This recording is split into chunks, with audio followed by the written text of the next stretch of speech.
اعوذ باللہ من الشیطان اللعین الرجیم بسم اللہ الرحمن الرحیم الحمدللہ الذی ہدانا لہذا وما كنا لنہتدی لولا ان ہدانا اللہ لقد جاءت رسل ربنا بالحق الصلاة والسلام وتحیۃ والاکرام علی رسول الثقلین محبوب رب المشرقین والمغربین جد الحسن والحسین بالقاسم محمد اللهم صل على محمد وآل محمد وعلى أهل بيته الطيبين الطاهرين المعصومين المظلومين ولعنة الله على أعدائهم أجمعين من يومنا هذا إلى قيام يوم الدين آمين يا رب العالمين.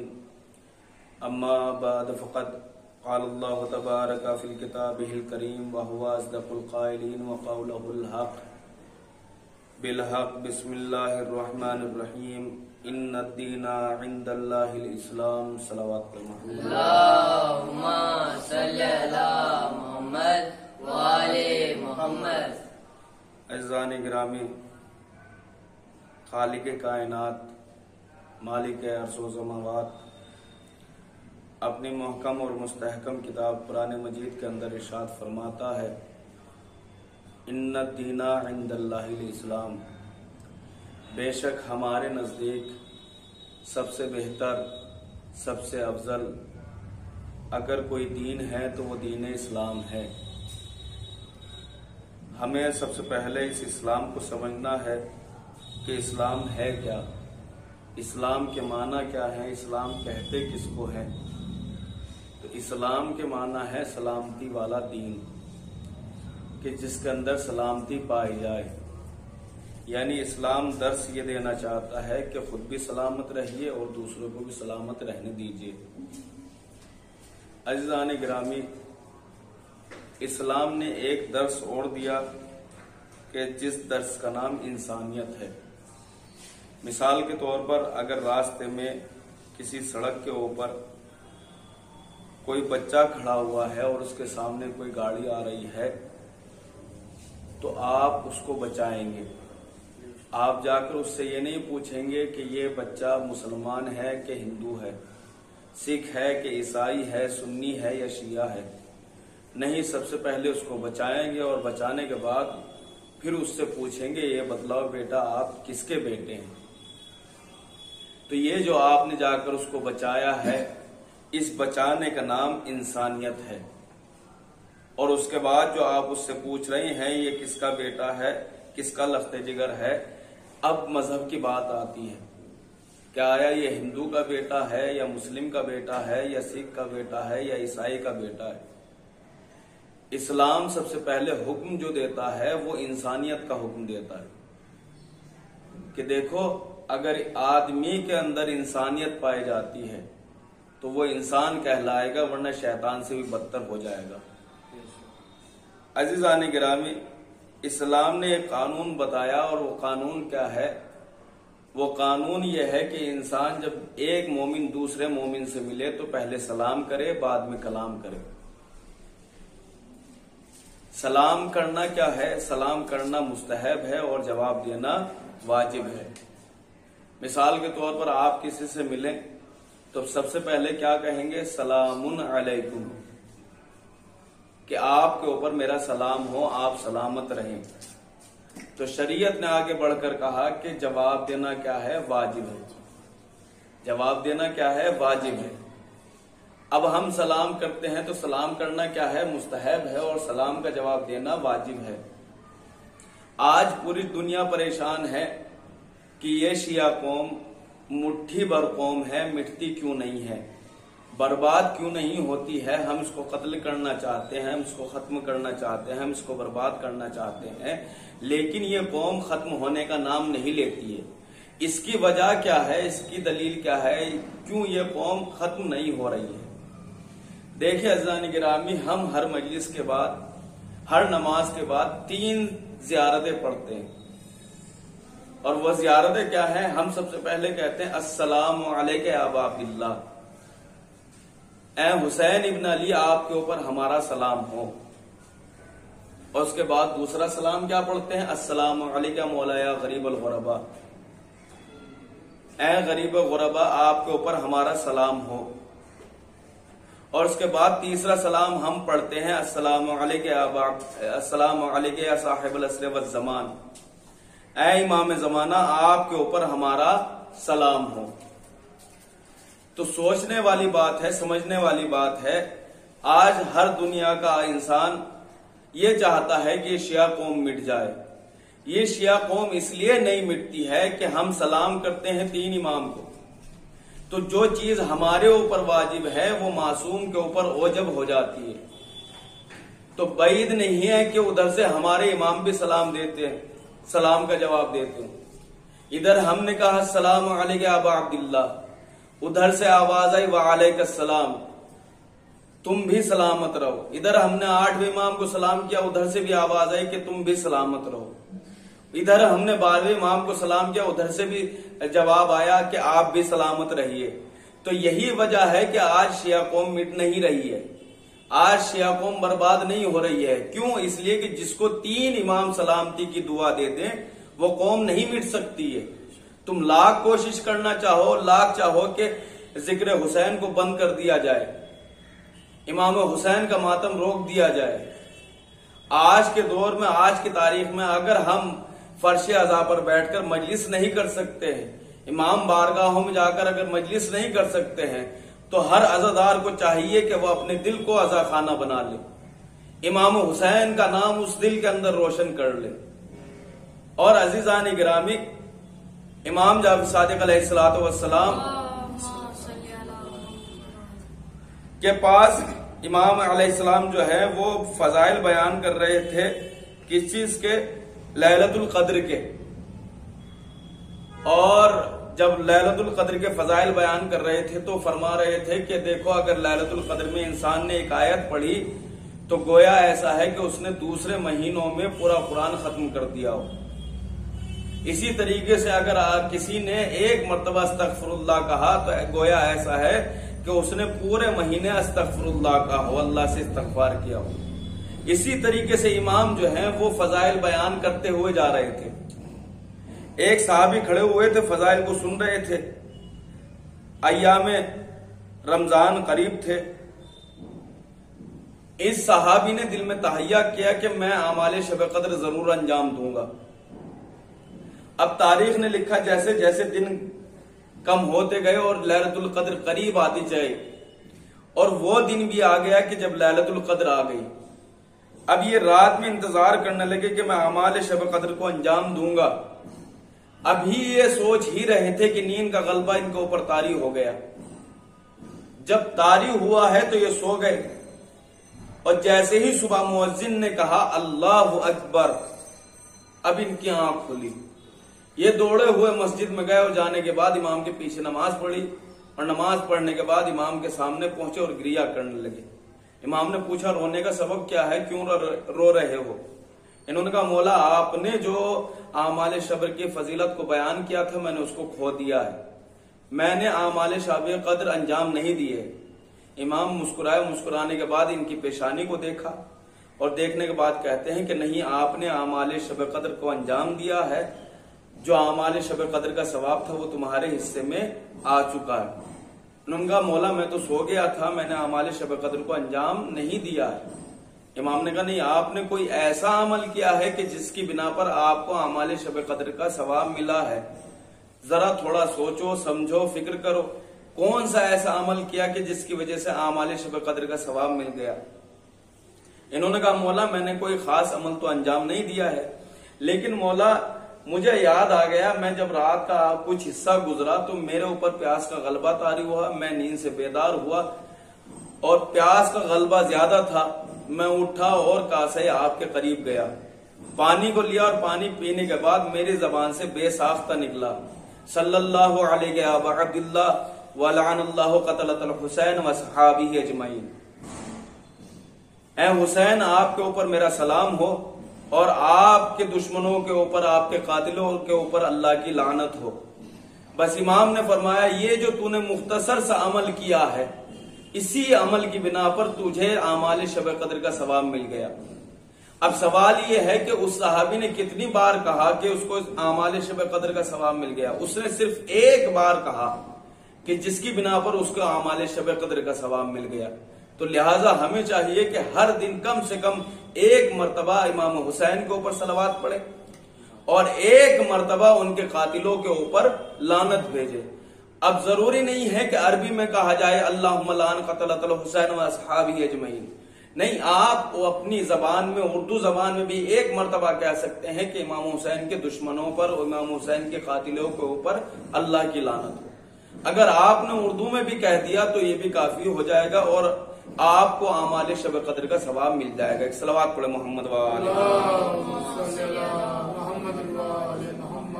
تو اللہ نے ارشاد فرمایا ان الدین عند اللہ الاسلام، بے شک میرے نزدیک سب سے بہتر، سب سے افضل دین دین اسلام ہے. اسلام، یہ جو لفظ اسلام ہے اسی اسلام سے بنا ہے مسلمان. مسلمان جب اپنے نقطۂ عروج پر پہنچتا ہے تو پہنچنے کے بعد وہاں پر ایک نام نکلتا ہے جس کو ہم کہتے ہیں مسلم، جس کو ہم مسلم کہتے ہیں. کون ہے جناب مسلم؟ جناب مسلم وہ ہیں کہ جہاں لشکر امام حسین کے اندر عباس جیسا بھائی موجود تھا، علی اکبر جیسا لخت جگر موجود تھا، اور حتیٰ کہ امام زین العابدین علیہ السلام موجود تھے، لیکن امام نے اپنا جانشین، اپنا سفیر کسی کو بنا کر نہیں بھیجا، بلکہ اپنا سفیر جناب مسلم کو بنا کر بھیجا. سوچنے والی بات ہے کہ امام کے ہوتے ہوئے امام نے اپنا جانشین جناب مسلم کو بنایا اور کوفے بھیجا. اور تاریخ نے لکھا کہ جب جناب مسلم کوفے پہنچے ہیں اور پہنچنے کے بعد لوگ اکٹھا ہوئے ہیں اور آنے کے بعد جناب مسلم کے ہاتھ پر بیعت کی ہے، تو تاریخ نے بتلایا کہ ہزاروں لوگ مسجد کوفہ کے اندر موجود تھے. اس وقت تاریخ نے بتلایا کہ جناب مسلم جو ہے وہ منبر پر پہنچے اور پہنچنے کے بعد خطبہ ارشاد فرمایا. اس خطبے کی ایک دو باتیں آپ کی خدمت میں عرض کر دوں. جناب مسلم گئے منبر پر جانے کے بعد اللہ کی حمد و ثنا کے بعد جناب مسلم نے ارشاد فرمایا فاقلو یا اہل الکوفہ لو تستطیعوا اترکتم ابا عبداللہ الحسین مصباح الصلاۃ و نور المحراب و خلاصۃ الوجود و تفسیر الکتاب. جناب مسلم نے ارشاد فرمایا فاقلو اہل الکوفہ، اے اہل کوفہ تم عقل سے کام لو. اگر تمہارے پاس عقل و شعور ہے تو اس سے کام لو. اگر تمہارے پاس استطاعت ہے، اگر تم استطاعت رکھتے ہو تو عقل سے کام لو. اور اس کے بعد ارشاد فرمایا آترکتم ابا عبداللہ الحسین، کیا تم حسین کو چھوڑ دو گے؟ پہلے جناب مسلم نے کیا کہا فاقلو، کہ عقل سے کام لو. اور اس کے بعد جناب مسلم نے ارشاد فرمایا آترکتم ابا عبداللہ الحسین، کیا تم حسین کو ترک کر دو گے، چھوڑ دو گے؟ جناب مسلم کے دونوں جملے بتلا رہے ہیں کہ جو حسین والا ہوتا ہے وہ عقل و شعور والا ہوتا ہے، اور جو حسین کو چھوڑ دے نہ اس کا عقل سے تعلق ہوتا ہے نہ شعور سے تعلق ہوتا ہے. اور اس کے بعد ارشاد فرمایا جناب مسلم نے کہ حسین کون ہے؟ مصباح الصلاۃ، صلاۃ کا نور ہے، نماز کا نور ہے. تو جو نماز کا نور ہو اس کو حسین ابن علی کہا جاتا ہے.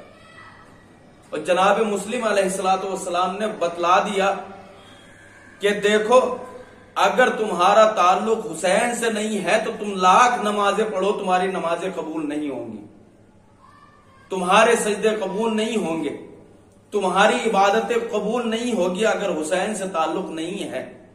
اور آگے ارشاد فرمایا وَنُورُ الْمِحْرَابِ، اور محراب کا اگر نور ہے تو وہ حسین ابن علی ہے. یعنی محراب کا مطلب کیا ہے کہ مسجدوں کی زینت حسین ابن علی ہے. اگر تم مسجدوں سے تعلق رکھتے ہو تو ضروری ہے کہ حسین سے بھی تعلق ہونا چاہیے. اگر حسین سے تعلق نہیں ہے تو کچھ بھی کریے، کس طریقے سے بھی عبادت کریے، کسی طریقے سے مسجد کو مانیے، اس مسجد کا ماننے کا کوئی فائدہ نہیں ہے اگر حسین سے تعلق نہیں ہے. عزیزان گرامی، اس کے بعد امام حسین جناب مسلم علیہ السلام نے ارشاد فرمایا وہ خلاصۃ الوجود کہ حسین کون ہے؟ اللہ کے وجود کا خلاصہ ہے، اللہ کے وجود کا خلاصہ ہے۔ اور بعد میں ارشاد فرمایا وہ تفسیر الکتاب، اور حسین کون ہے؟ جو قرآن کی تفسیر ہے۔ یعنی قرآن کی تفسیر کا مطلب کیا ہے کہ جناب مسلم بیان کرنا چاہتے تھے کہ دیکھو اگر قرآن کو سمجھنا ہے اور یہ جاننا ہے کہ قرآن کیا کہنا چاہ رہا ہے تو حسین سے تعلق رکھو۔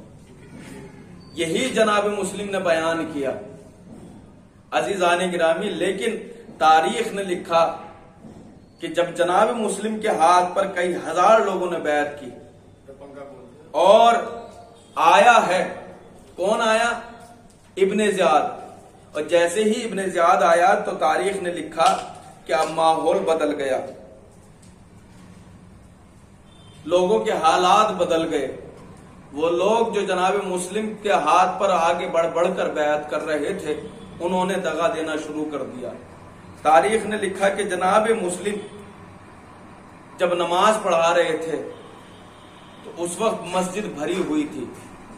جب جناب مسلم نے نماز کو ختم کیا ہے تو تاریخ نے بتلایا کہ اب کوئی بھی شخص جناب مسلم کے پاس نہیں تھا، مسلم یکو تنہا تھے۔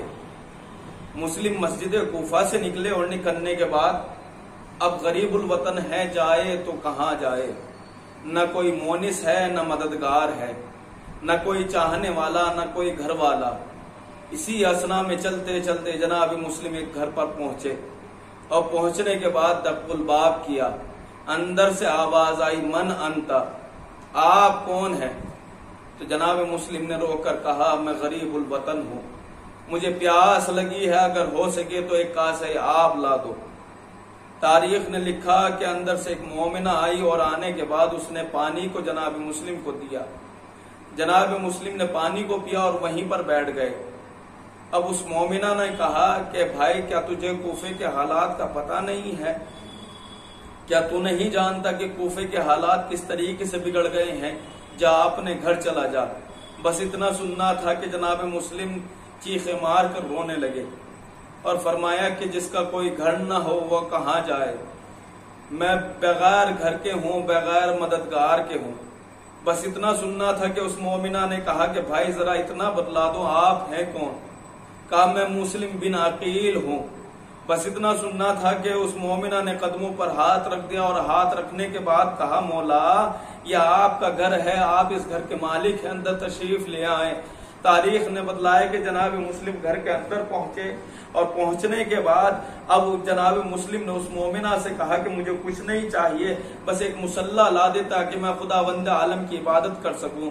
ارباب اعضا سوچنے کا مقام ہے کہ حالت غربت میں بھی جناب مسلم نے عبادت کو نہیں چھوڑا، اللہ کی عبادت کو یاد رکھا۔ ہاں ارباب اعضا مصلی بھی لا دیا گیا، اس کے بعد کھانا لایا گیا، جناب مسلم کے سامنے رکھا گیا۔ جناب مسلم کی نظر جیسے کھانے پر پڑی فوراً اپنے بچے یاد آ گئے، رو کر کہا اے مومنہ یہ کھانا واپس اٹھا کر لے جا، اس لیے کہ پتہ نہیں میرے محمد نے کھانا کھایا ہو یا نہ کھایا ہو، میرے ابراہیم نے کھانا کھایا ہو یا نہ کھایا ہو۔ الغرض کھانا واپس گیا۔ جناب مسلم نے عبادت خداوند عالم کرنا شروع کی۔ رات کے کسی حصے میں آنکھ لگ گئی تو کیا دیکھا کہ مولائے کائنات آئے ہیں، رسول اسلام آئے ہیں۔ اے مسلم بڑی مصیبتیں اٹھا لی، اب کل تم ہمارے ساتھ ہوں گے۔ ارباب اعضا بس اتنا سننا تھا کہ مسلم کی آنکھ کھلی، صبح نمودار ہوئی، جناب مسلم عبادت کرنے لگے۔ ادھر اس مومنہ کے بیٹے نے ابن زیاد سے جا کر کہا کہ تو مسلم کو تلاش کر رہا ہے، مسلم میرے گھر پر موجود ہے۔ بس ارباب اعضا ابن زیاد نے لشکر بھیجا، گھر کو چاروں طرف سے گھیر لیا گیا۔ اب تاریخ نے لکھا کہ جیسے ہی دق الباب کیا ہے جناب مسلم نے قرآن کو بند کیا اور بند کرنے کے بعد تلوار کو نکالا، بے نیام کرنے کے بعد گھر سے نکلنا چاہتے تھے. بس ارباب ازا مومنہ آگے بڑھی, ہاتھوں کو جوڑ کر کہا مسلم گھر سے باہر نہ جائیے یا آپ کو قتل کر دیں گے.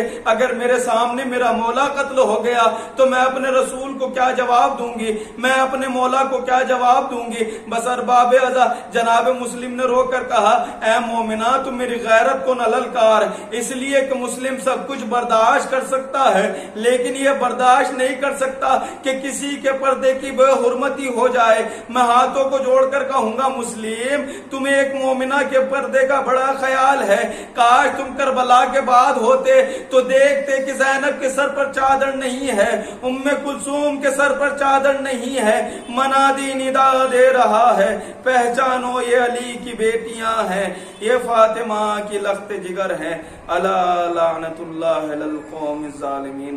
ربنا تقبل منا انك انت السميع العليم. اللهم